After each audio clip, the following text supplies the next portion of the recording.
If you are trying to figure out why you're feeling a certain way, I want to share with you a technique that can give you perspective that perhaps you haven't considered yet. This perspective is a holistic approach to your well-being. Now, what does that mean? Holistic means that we look at your body, your mind, your emotions, your spirituality, everything that you are, and everything that you have and you are experiencing as a perspective of all the whole of who you are.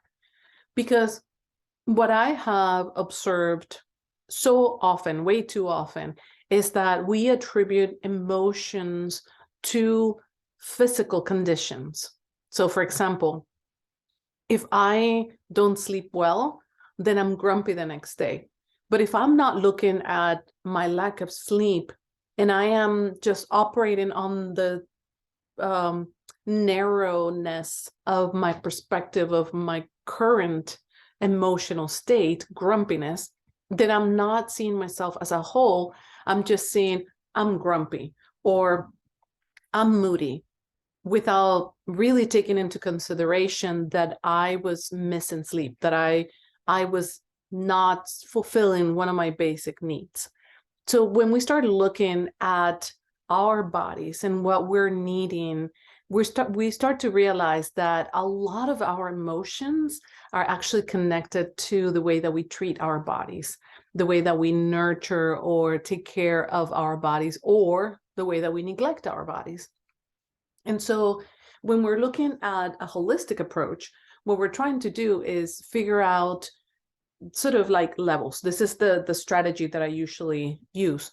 I figure out first the body level. How are we doing at the body level? Are we getting all of the nutrients that we need? Are we getting all of the sleep, the exercise, all of the things that sustain us?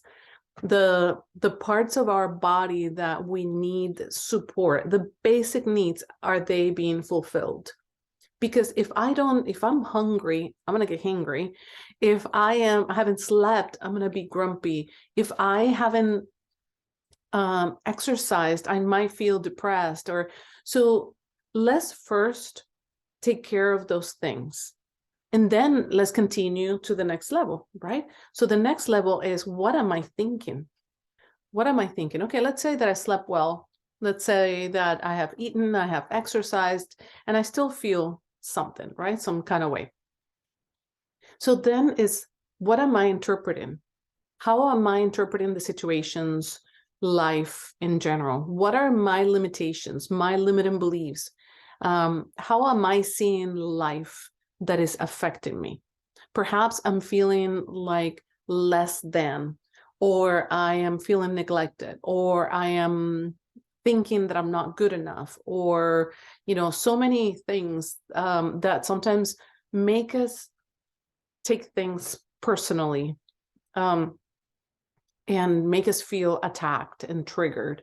So that will be the second level, the second step that I would take, which is check your thoughts. What are your beliefs? What are you thinking? Where did you get those? Just creating that self-analysis and self-awareness, so you become more aware of your emotions and your thoughts and your beliefs and how they are affecting you. Then the next one will be my emotions. The emotions, I see them as an alarm. They're saying like, hey, hello, wake up, something's off, something's going on.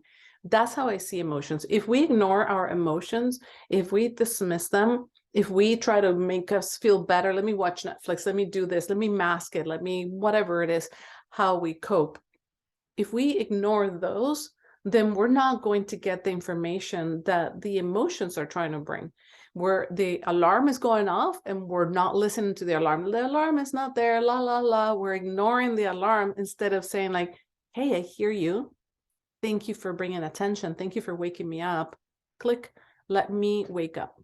Let me attend to these emotions. Let me sit with my emotions.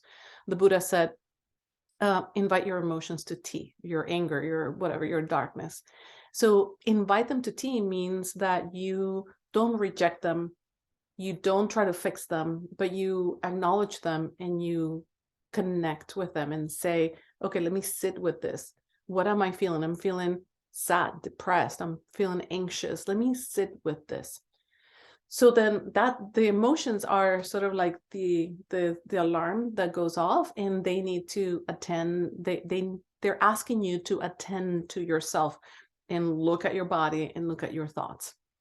And then the next piece is, how am I connecting to other people, connecting to all there is, to nature, to something bigger than me that gives me hope, that gives me a sense of like, okay, there's something there that is looking out for me, for my well-being, whatever you believe in. Even if you don't believe in anything, how is life working out for me? I think that is important for us to connect in that sense to something that can help us feel like there's order in the universe. Even if you believe that, okay, well, maybe I believe in nature. Nature is very clearly in order, right? You have winter, you have fall, you have seasons, and things just happen. The birds are not concerned about like, oh yeah, am I making enough money? Do I have, whatever. They're like, yeah, I know I'm gonna get food. I know it's the winter's coming. I'm just gonna, do what I do.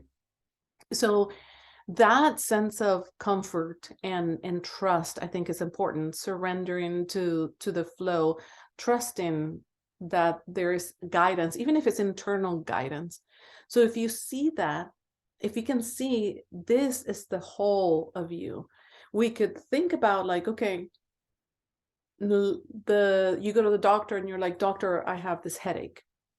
And the doctor's like, okay, we'll take medicine for the headache. That is very separate from like, why are we getting a headache? Well, I've been eating a lot of sugar lately, or I've been drinking a lot of coffee, or I've been doing whatever. I've been really stressed. Okay, so what is happening with your stress? Well, I'm tense about this upcoming whatever requirement, or this thing, or this, that. So anyway, what I'm trying to say in this whole thing, what I'm trying to say is that if you look at it just as the biology of you, you can put a Band-Aid on it and not feel the headache for a minute, but that headache is not going to go away. But when you start addressing like, okay, why am I having more sugar than usual or more coffee than usual? What is happening at the intellectual level, emotional level? If you can see the whole of who you are, then the headache is not just like, I just have a headache.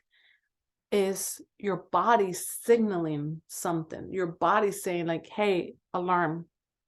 And the same with the emotions. Your emotions could be like, I don't know, I'm feeling really depressed, today.